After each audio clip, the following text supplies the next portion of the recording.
You know, it's great to be able to use Visual Studio to create forms and add controls and set properties, but eventually you're going to want your forms to do something, and in order to make that happen, you're probably going to end up needing to write some code. And the type of code that you're going to write for your Windows Forms application is almost always going to be event handler code. Code that runs automatically when something happens.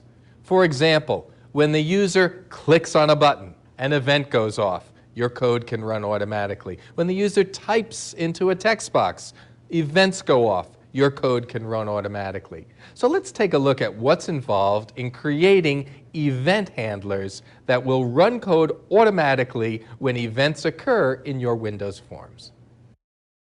The first thing that I'm going to do is to change the names of our controls, because those names are going to be showing up in the code, and so it's going to be much easier if we give them meaningful names, and it's much easier to change the names before you write the code than after.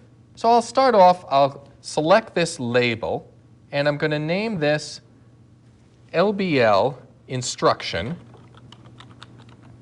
And I'm going to change the text in the label from just label 1 to an instruction that's going to be enter your name.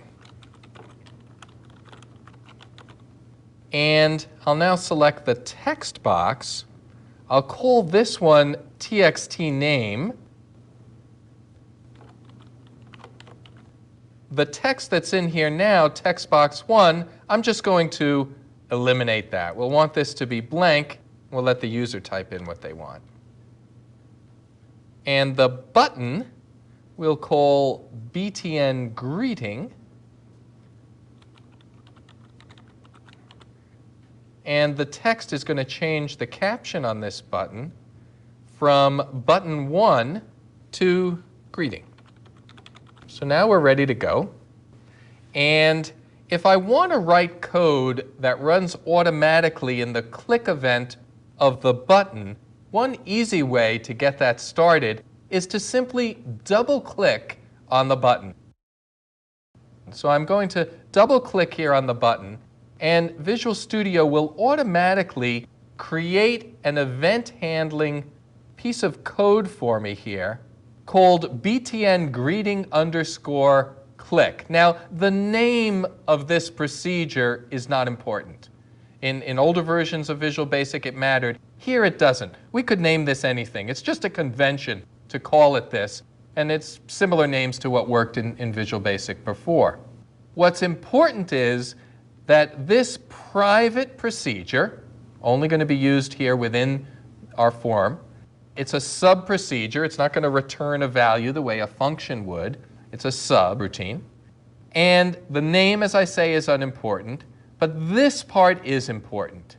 It has to have these two parameters. Sender as system.object. It doesn't have to be name sender, but it has to be a system.object, which basically can hold anything. System.object, for those of you who are coming from VB6, it's kind of comparable to what variant was, although it's not exactly the same.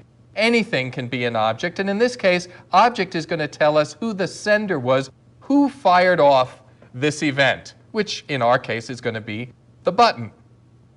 And then we have another parameter called system.eventArgs, and we're not really going to make use of that here when we click the button. There's no real information that we need to receive about the clicking of that button, but in other event procedures, this is used in different ways.